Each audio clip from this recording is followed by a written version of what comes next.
আর ওখানে নাগেরা বাস করে, নাগ ফুলেরা। তো তারা ভাবছে যে আমাদের মনে হয় শত্রু কেউ আসছে আমাদের মারার জন্য। তাই সর্পরা কি করেছে, একের পর এক ভীমকে সবল মারল। আচ্ছা মা, বিষে বিষে কি হয়? বিষ হয়। তা বিষ খাইয়ে দিয়েছিল ভীমকে, আর ওই সাপের বিষ। তো বিষে বিষে বিষক্ষয় হয়ে ভীম আমার জ্ঞান ফিরে পেল। তাহলে আর ভীমের তখন 100টা হাতির যা শক্তি, ভীমের একার তা শক্তি। হরি হরি বল। তো আমরা সেদিন থেকে জানি যে পাতাল পুরীতে নাকি এক প্রকারের অমৃত পাওয়া যায়। কিন্তু মা এর পরের লাইনে কি বললেন? স্বয়ং স্বরং প্রতিমৃতং প্রতিত গরলং প্রতিত গরলং আদি কণ্ঠে সুধা বসতি বই ভগবাতে সুধার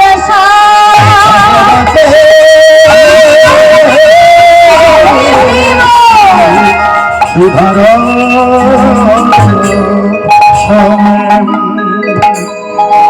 এতক্ষণ যা কিছু বললাম এগুলোতে অমৃত পাওয়া যায় না। যদি ওইগুলোতে অমৃত পাওয়া যেত, কি বলেছে, সাগরে যদি অমৃত পাওয়া যেত মা, তাহলে সাগরের জল লোনা কেন গো মা? হরি হরি বল। এইবার চাঁদেও যদি অমৃত পাওয়া যেত, তাহলে আমরা বলি চাঁদেও নাকি কলঙ্ক আছে। প্রতিপদ থেকে অমাবস্যা, প্রতিপদ থেকে পূর্ণিমা, চাঁদ কিন্তু ছোট বড় হয়। তাহলে চাঁদেও অমৃত পাওয়া যায় না। এইবার নববধূর মুখে যদি অমৃত পাওয়া যেত মা, তাহলে তার যে স্বামী, স্বামীর সঙ্গে স্ত্রী প্রতিমৃতং পতিত গরলং, মানে স্বামীর সঙ্গে স্ত্রীর সংসার করতে করতে, সঙ্গ করতে করতে যদি স্ত্রীর মুখে অমৃত পাওয়া যেত মা, তাহলে স্বামীরা তো অমরত্ব লাভ করত। শুধু তাই নয়, অধোগতি হতো না, তাই না? তাহলে স্বামীরা কেন স্ত্রীর সঙ্গে সঙ্গ করতে করতে একটু একটু করে তারা অধোগতিতে চলে যায়? তাহলে ওই সমস্ত জায়গায় অমৃত পাওয়া যায় না মা। তাহলে কোথায় গেলে অমৃত পাওয়া যায়? আমাদের মানব জন্মে এক জায়গায় গেলে অমৃত পাওয়া যায় না। কোথায়? কণ্ঠে সুধা বসতি বই ভগবাতে সুধার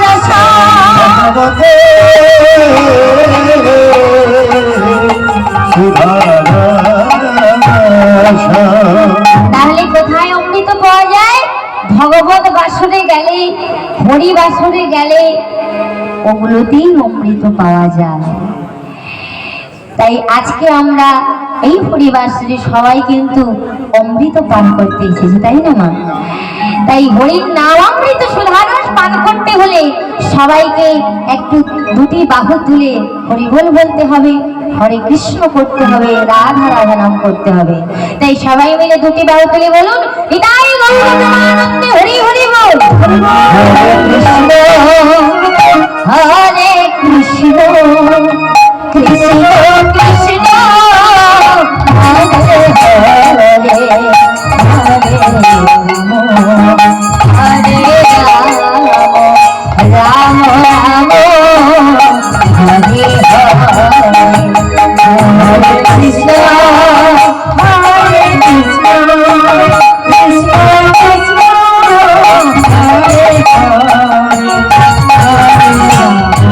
হরে রাম রাম হরে হরে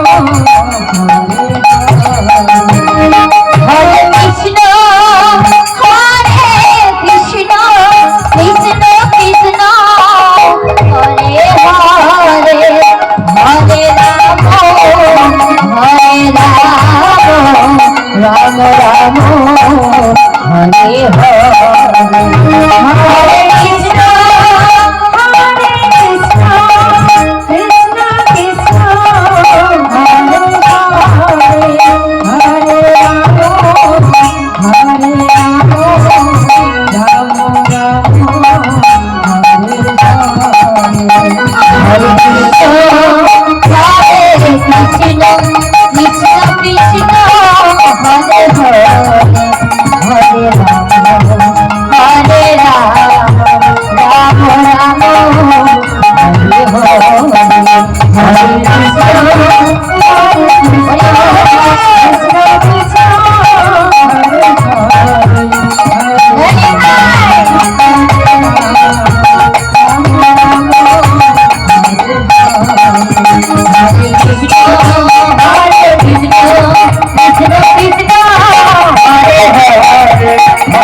এবার বিশেষ সূচিতে যাব।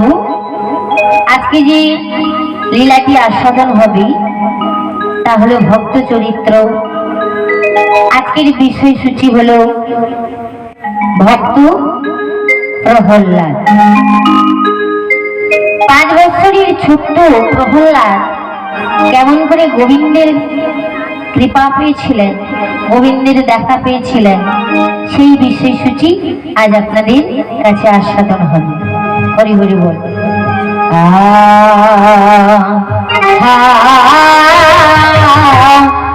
রে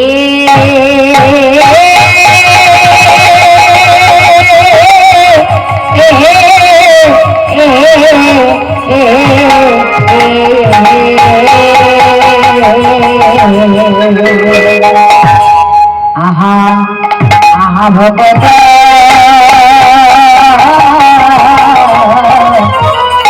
ভগত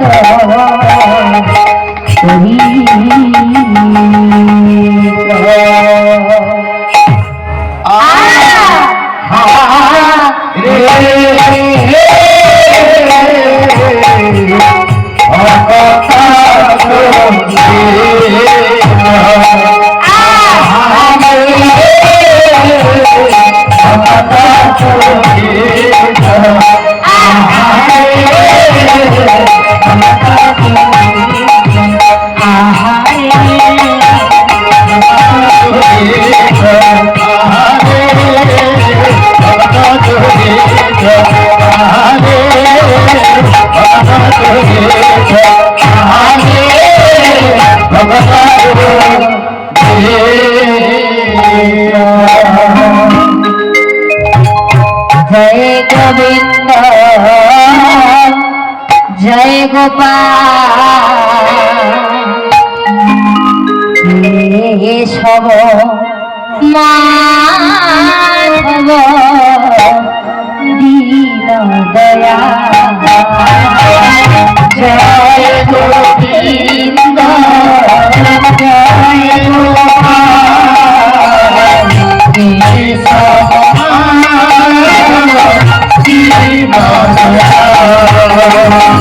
जय गोविंद जय गोपाल केशव माधव दीन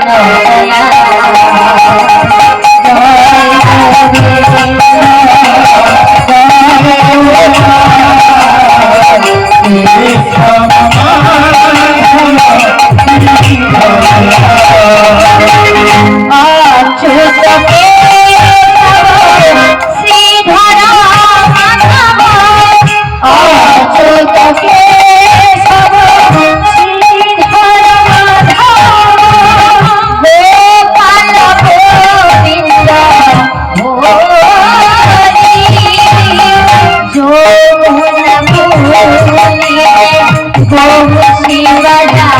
गोविंद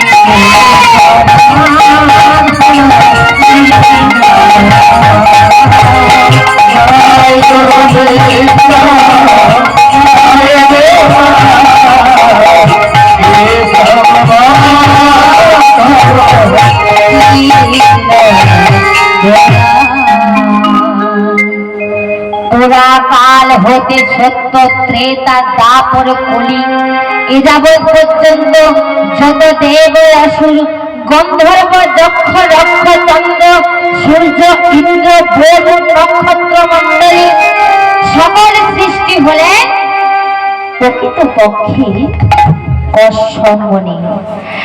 সকলের আদি পিতা হলেন নাকি কশ্যপ মুনি, তা প্রত্যক্ষ ও পরোক্ষ ভাবে।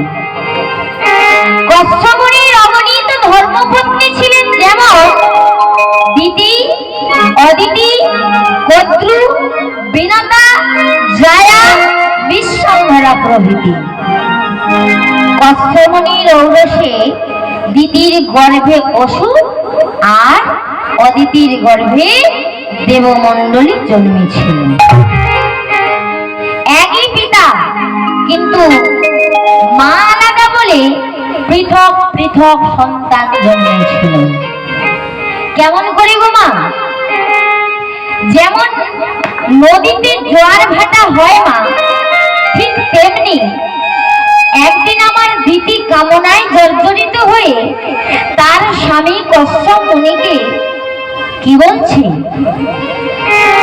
শোনো স্বামী, আমি আর তো জ্বালা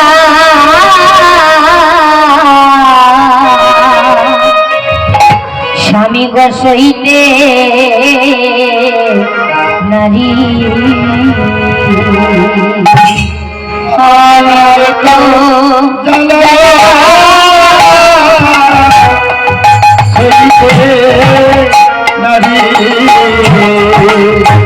আমার বিষম জ্বালা কামনার জ্বালা, আমি আর তো জ্বালা সইতে, আমার বিষম জ্বালা কামনার জ্বালা, আর তো জ্বালা সইতে নারী। ও স্বামী, আমি কামনায় জর্জরিত হয়ে গেছি, আমাকে কৃপা করে তুমি রতি দান করো, আমি যে আর কামনার জ্বালা সহ্য করতে পারছি না স্বামী। কশ্যপ মুনি তখন বলছে, শোনো দিদি, এখন তোমাকে আমি রতি দান করতে পারবো না। কেন গো মা?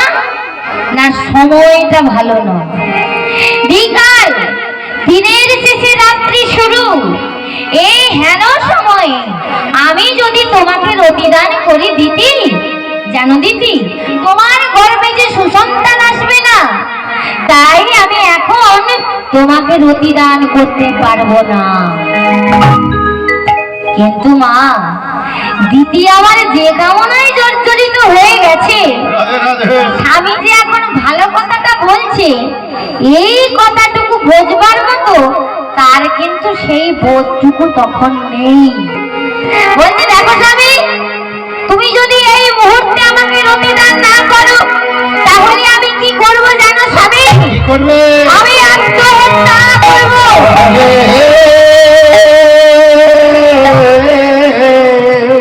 কি হবে এখন? স্ত্রীকে যদি আমি রতি দান না করি, তাহলে স্ত্রী আমার আত্মহত্যা করবে। নারী হত্যাকারী মহাপাপ। তাই কশ্যপ মুনি ভাবলো যে আমার কারণে যদি আমার স্ত্রী মরে যায়, তাহলে আমাকে নরকে পচে মরতে হবে, তার থেকে যা বলছে তাই হোক। তাই বিকাল, দিনের শেষে রাত্রি শুরু, এমন সময়ে আজ কশ্যপ মুনি আমার কি করলেন না, স্ত্রীকে রতি দান করলেন। আর সেই রতি সংযোগে দিদির গর্ভে যে সন্তান এসেছিল, তারা কিন্তু অসুর নামে পরিচিত হয়েছিল। আর ওদিকে অদিতি আমার ঋতুবতী 3 দিন পর স্নান সেরে শুদ্ধ মনে স্বামীর কাছে গিয়ে স্বামীর সেবা যত্ন করেছে, আর স্বামীর কাছে সে সন্তান কামনা করল। তাই কশ্যপ মুনি আমার অদিতির নম্র বিনয় ভাবে মুগ্ধ হয়ে অদিতির মনস্কামনা পূরণের জন্য শুদ্ধ মনে শুদ্ধাচারে অমৃত যোগে অদিতিকে আমার ঋতু দান করেছিল। আর সেই ঋতু সংযোগে অদিতির গর্ভে যে সন্তান এসেছিল, তারা কিন্তু দেবতা মণ্ডলী নামে পরিচিত ছিলেন। জয় রাধা মাধব কুঞ্জ বিহারী, জয় রাধা মাধব কুঞ্জ বিহারী, জয় রাধা মাধব কুঞ্জ বিহারী, জয় রাধা মাধব কুঞ্জ বিহারী। গোপী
দেবতা অসুর সহযোগে ত্রিকূট পদ্ধতি বাসুকীর নামকে নিয়ে যে সমুদ্র মন্থন হয়েছিল, সেই সমুদ্র মন্থনে অমৃত সহ যে বহু মূল্যবান বস্তুটি উঠেছিল তা কিন্তু বুদ্ধির কৌশলে পুরো অধিকার করে নিয়েছে কিন্তু দেবতারা।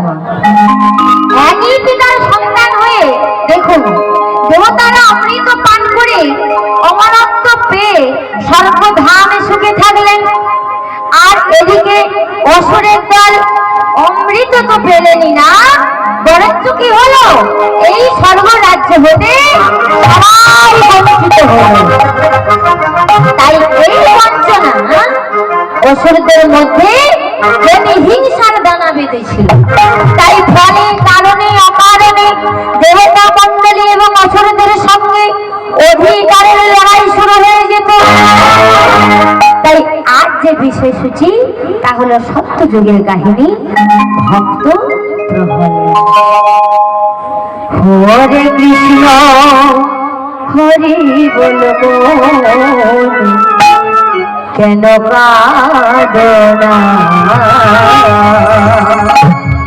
হরে কৃষ্ণ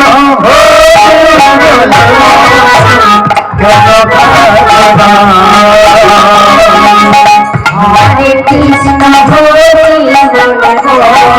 কেন কাঁদনা।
প্রহল্লাদের পিতা কে ছিলেন মা?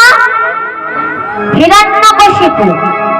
দৈত্য কুলপতি তিনি ছিলেন কৃষ্ণ বিদ্বেষী।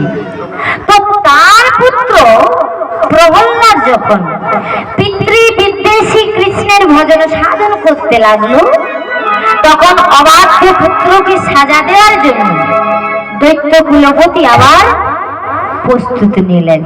কেমন করলেন? কখনো বুকের উপর পাষাণ চাপা দিলেন, কখনো আগুনে ফেলে দিলেন, আবার কখনো কখনো বিষ পান করালেন। তবে মা, এই হিরণ্যকশিপু গত জন্মে কে ছিলেন? ভগবত পরায়ণ কশ্যপমুনির ঔরসে জন্ম কিন্তু হিরণ্যকশিপুরে। ওই যে দিদির গর্ভে অসুরের জন্মগ্রহণ হয়েছিল না, তো দিদির গর্ভে হিরণ্যাক্ষ এবং হিরণ্যকশিপুরের জন্ম হয়েছিল। তা এই হিরণ্যকশিপু আমার কি কারণে কৃষ্ণ হয়ে হলো? ওগো পুরা কালে ছিল দেখো আজ বৈকুণ্ঠতে পুরা কালে ছিল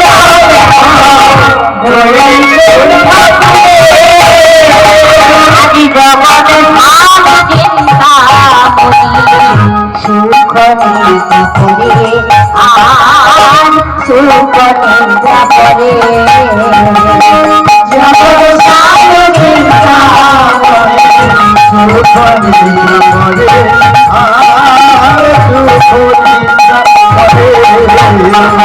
রোগিনিয়া ছন্দ ভমা যতেক মহিষী রোগিনিয়া ছন্দ ভমা যতেক মহিষী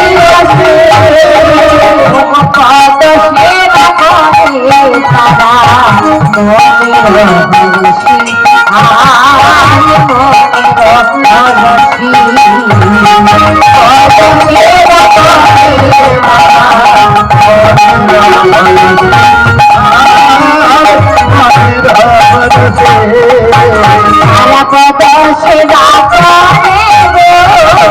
তারা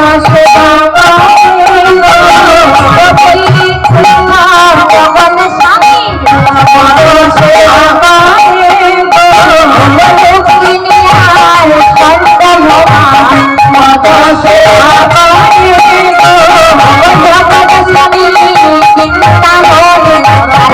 সেবা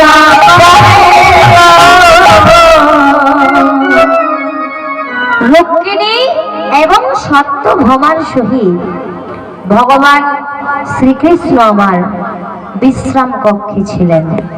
তার প্রাসাদের দ্বারে কি ছিল? জয় ও বিজয় নামে দুই ভাই। ও মা, ভাতৃদ্বয়ের কর্ম কি ছিল গো? না প্রভুর প্রাসাদের দ্বারে পাহারা দেওয়া। তো একদা সময় ব্রহ্মার নন্দনগণ আমার গোবিন্দের জয়গান করতে করতে আজ বৈকুণ্ঠে আসছে গোবিন্দের দর্শন করবার জন্য। তারা বদন হরি কৃষ্ণ নাম হরিনাম গাইছে।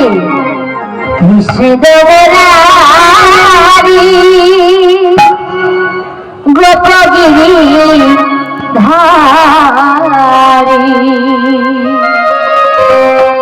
মদন মোহন গিরিধারিলা মদন মোহন গিরিধারিলা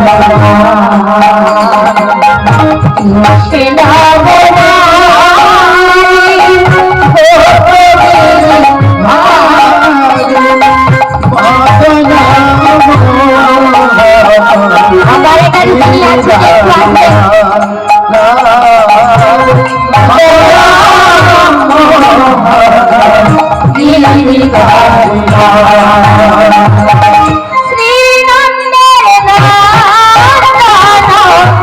जशोदा दुला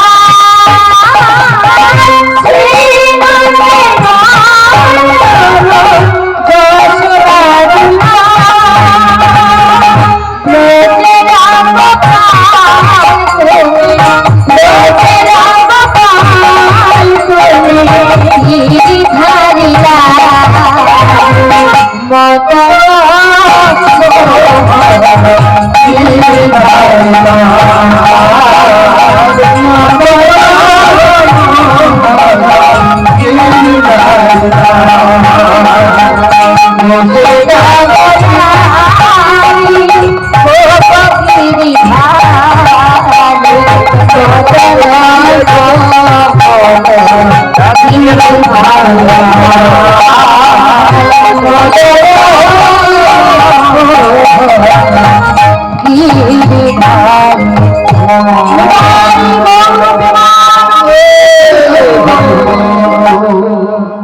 আজ ব্রহ্মার নন্দন গোবিন্দের জয়গান গাইতে গাইতে আজ বৈকুণ্ঠে চলে এলো গোবিন্দের দেখা পাওয়ার লাগে। কিন্তু ওমা, গোবিন্দের দেখা পেতে হলে কোথায় যেতে হবে গো? ভেতরে প্রবেশ করতে হবে। আর ভেতরে প্রবেশ করতে হলে যদি দ্বারপাল জয় বিজয় ডাকটা ছাড়ে তবেই না ভেতরে যেতে পারবে। তো মুনিগণ আমার জয় বিজয়কে বলছো, ওরে জয় বিজয়, আমরা প্রভুর দর্শনে এসেছি, আমাদের ভেতরে যেতে দাও। জয় বিজয় কি করবে গো মা? তারা তো আজ্ঞাবহর দাস, প্রভুর বিনা অনুমতিতে তারা কিন্তু দ্বার ছাড়তে পারবে না।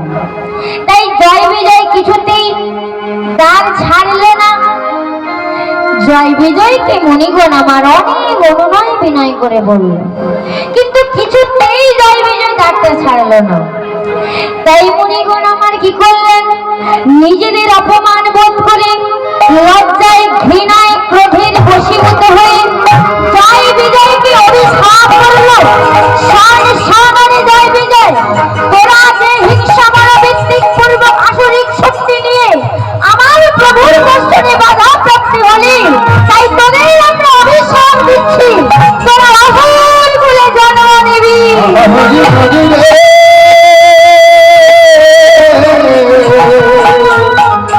মরি মরি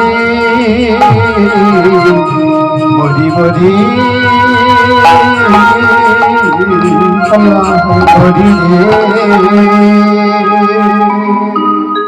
জয় বিজয় আবার মণিদিগের চরণ তলে বসে করজোড়ে বিনয় করে বলছে, হে মুনিব, কর্তব্য সাধিয়াছি মোরা। হরে কৃষ্ণ। চলছে শ্রীহরি কীর্তন সম্প্রদায় কর্তৃক এই ছাত্র যুব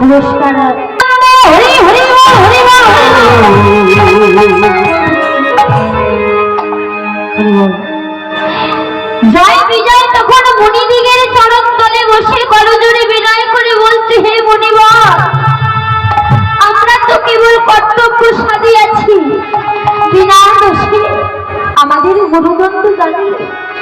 হে মুনিবর, আমরা যে শুনিয়াছি কবু মুনি বাক্য না হয় লঙ্ঘন, তাই তো জয় বিজয় কোনো উপায় না পেয়ে সেই মুহূর্তে তারা মনে মনে তর্কহারি শ্রী মধুসূদনকে স্মরণ করল।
নারায়ণ, বিপদ হারি তুমি শ্রীমধুসূদন। একবার কৃপা করে এই অধম সন্তানের দেখা দাও প্রভু। ভক্তির কাজুর আত্মনাথী ভগবান আমার থাকতে পারলেন না, তাই অন্তর্যামী ভগবান ভক্তির কাছে এসে উপস্থিত হল। ভক্তির কাছে এসে বলছে, ভয় নেই জয় বিজয়। লোকে বলে আমি নাকি ভক্ত বাঞ্ছা পূরণকারী ভগবান, তবে কি জানো জয় বিজয়, তোমাদের আজ মনে মনে অহংকার হয়েছিল। তোমরা ভেবেছিলে আমরা গোবিন্দের দ্বারপাল, এই অহংকারটা তোমাদের মনে মনে জন্মেছিল। তাই আজ তোমাদের মনে কর্তৃক অভিশাপ পেতে হলো জয় বিজয়। জয় বিজয় তখন বলছে, প্রভু গো, এর কি কোনো উপায় নেই? তখন